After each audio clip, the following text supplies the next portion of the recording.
Hello மற்றும் வணக்கம் அனைவருக்கும். டாக்டர் மஹிமா, இந்திய ஹோமியோபதி ஸ்வாத். இன்னைக்கு நாம் பேசுவோம், அது சிக்கலாகும் கிட்னி தோல்வியில் யூரியா உடலில் ஒன்றுபடுத்தப்படுகிறது. அது என்ன காரணத்திற்கு ஏற்படுகின்றது மற்றும் நீங்கள் அதை எவ்வாறு கட்டுப்படுத்தலாம்? உங்கள் உடலில் யூரியா ஒதுக்கப்பட்டால் உங்களுக்கு என்ன சிம்டம் வரும் மற்றும் நீங்கள் அதிலிருந்து எப்படி தப்பலாம்? முதலில் உங்கள் உடலில் யூரியா உருவாகுவது எப்படி என்பதை நான் உங்களுக்கு சொல்கிறேன். சிறுநீரக தோல்வி உள்ள மருத்துவர்களுக்கு இது. அவர்கள் போலேட் சோதனையை நடத்தும் போது, ஆய்வுகளை நடத்தும் போது யூரியாவின் அளவு மிகுந்துவிடும். இப்போது யூரியா எப்படி உருவாகிறது என்று பேசுவோம். யூரியா கண்டடத்தில் உற்பத்தி ஆகுகிறது. கண்டடம் அதன் வேலையை செய்து வரும்போது, மெட்டபாலிசம் வேலையை செய்து வரும்போது யூரியா அதன் ஒரு பை உற்பத்தியாகும். முதலில் நாம் உண்ணும் உணவு, நம்மால் உண்ணுபவை, அது உடலில் செல்கிறது. உடலில் நல்ல போச்சு உள்ளது. அவர் உடலுக்குள் இருந்து இரத்தம் குடல் வழியாக முதுகெலும்புக்குள் வரும். இப்போது முதுகெலும்பு மேம்பாலிசம் செய்வதாக இருக்கும். அவனை அகற்றும் பேயாது யூரியாவின் சுழற்சியாகும். உடனடியாக நாம் உணவு சாப்பிடுகின்றேயா, ஏதாவது உணவு உண்ணும் பேயாது, அதன் ஒரு பை உருவாகிவிட்டது, அது யூரியாவாகும். ஆக யூரியாவை கட்டுப்பாடு செய்வது மிகவும் கடினமாக உள்ளது, ஏனெனில் நாம் உண்ணுவதாக உள்ளது. ஆகவே உடலில் அல்லது மண்ணேறி யூரியா உற்பத்தியாகும். இதை கட்டுப்படுத்துவது மிகவும் கடினமாக இருக்கும்.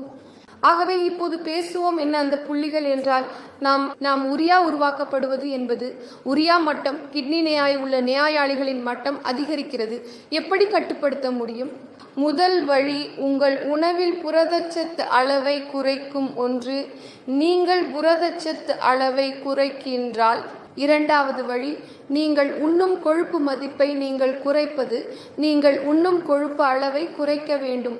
வறுத்து வழுவன விஷயங்களை, இது ஒயிலி உணவாகும் அல்லது மிகவும் அதிகமாக இருக்கும். அதில் ப்ரிசர்வேட்டிவ்ஸ் அல்லது மிகுந்த ஜங்க் உணவு உள்ளது. இது ஆயிலில் வறுக்கப்படுகின்றது. இது மட்டுமே உங்கள் சாப்பிட்டு குளிர்ச்சிக்கும். இவ்வாறு நீங்கள் உங்கள் உடலில் உள்ள யூரியா அளவை குறைக்க முடியும், கட்டுப்படுத்த முடியும். ஆனால் அது குறையாது. நீங்கள் உணவு சாப்பிடும்போது கலைத்து பெற்ற பைல்பியாரில் யூரியா ஆகும். கிட்னியை பாதித்துவிட்ட மற்றும் கிட்னி நோயாளிகளுக்குள்ளே கிட்னி தோல்வி, யூரியா உற்பத்தி அதிகரிக்கும். உடலிலிருந்து யூரியாவை மெல்ல மெல்ல புதைக்கும் வழிகாட்டுதல். முதல் வழி, நீங்கள் உங்கள் உணவுக்கு கட்டுப்பாடுகளை வைத்து உடலில் யூரியா உற்பத்தியின் அளவு குறைய வைக்கிறது. நீங்கள் யூரியாவை ஒரு ஸ்கிரீன் அவுட் செய்யும் வழியாக உங்கள் சிறுநீரகத்தை எப்படி காப்பாற்ற வேண்டும் என்பது சேகின் முறை. உங்களுக்கு சிறுநீரக தோல்வி அல்லது சிறுநீரகம் இருக்கின்றதா? யூரியா விரைவில் அகற்றப்பட வேண்டும். உங்கள் சிறுநீரகம் இப்போது சாதாரண செயல்பாட்டில் இருக்கும். அது யூரியாவை விரைவில் வெளியே எடுக்கும். இது அப்போது மட்டுமே செய்ய முடியும். சிறுநீரக தோல்விக்கு காரணமாக அல்லது சிறுநீரகத்தை கெடுக்கும் காரணமாக நீங்கள் அதை கட்டுப்படுத்தும் போது, இப்போது சிறுநீரக தோல்வியை ஏற்படுத்தும் முக்கியமான காரணம் இதுவே, அதாவது உயர் இரத்த அழுத்தம். நீங்கள் மிகுந்த இரத்த அழுத்தத்தில் உள்ளவராக இருந்தால், இதனால் அது உங்களுக்கு மிகவும் முக்கியமாகும். ஏனெனில் நீங்கள் உங்கள் உயர் இரத்த அழுத்தத்தை கட்டுப்படுத்த வேண்டும். அதனால் மாற்றங்கள் வருகின்றன. நீங்கள் கட்டுப்பாடில் உள்ள வியாதிகள், நீங்கள் கட்டுப்பாடில் உள்ளீர்கள். பின்னர் யூரியாவின் ஒரு சிறுநீரகத்தில் இருந்து வளைய வைப்பு மிக விரைவில் நடக்கும். யூரியா உங்கள் உடலில் இப்போது வேலையில்லை. கட்டுமானத்தை பின்னால் உள்ளே குளிர்ச்சி அமைக்காது. இரண்டாவது வாய்க்கால் நேயாய் என்ற சொல். இதனால் முதலில் வழக்கின் மாளவிப்பு அது. நீங்கள் மதுமேக நோயாளியாக இருந்தால், நீங்கள் உயர் இரத்த அழுத்தத்தை கொண்டு நீங்கள் நோயாளியாக இருந்தால் அது உங்களுக்கானது மிகவும் முக்கியமானது. ஏனெனில் நீங்கள் இவ்விரு நோய்களை கட்டுப்படுத்துவது. நீங்கள் நிலைநீருக்குள் உள்ளவாறு இருந்தால் உங்கள் உணவு நிலை சர்க்கரை அளவு 180க்கு மேல் செல்லக்கூடாது. உங்கள் கிளைகோஸ் மட்டம் குறைந்திருக்க வேண்டும். அப்போது மட்டுமே உங்கள் சிறுநீரகங்கள் பிழைப்பட்டிருக்கும். உங்களுக்கு சர்க்கரை அளவு கட்டுப்படுத்தப்பட்டிருந்தால் உங்கள் சிறுநீரகம் பாதிக்கப்படுவதை தடுக்க முடியும். இதன் மூலம் யூரியா அளவு குறைக்கப்படும் மற்றும் உடலில் யூரியா சேர்க்கப்படும் அளவு குறைக்கப்படும்.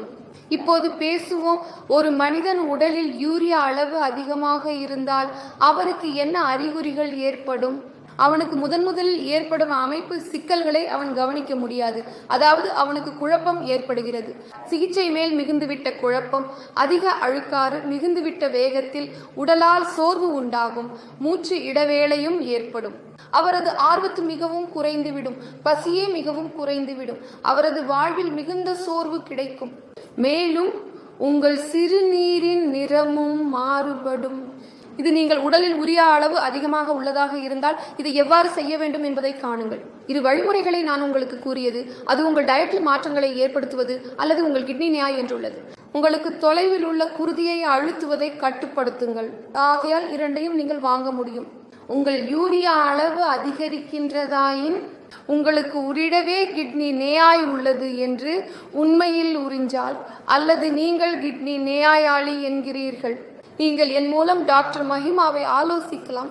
நான் டாக்டர் மஹிமா, இந்திய ஹோமியோபதி மருத்துவ மையத்தில் உங்கள் யூரியா அளவை குறைக்கவும், உங்கள் சிரமத்தை பாதுகாக்கவும், உங்கள் மூச்சு தடுப்பு நோய் தடுக்க உங்களுக்கு உதவும்.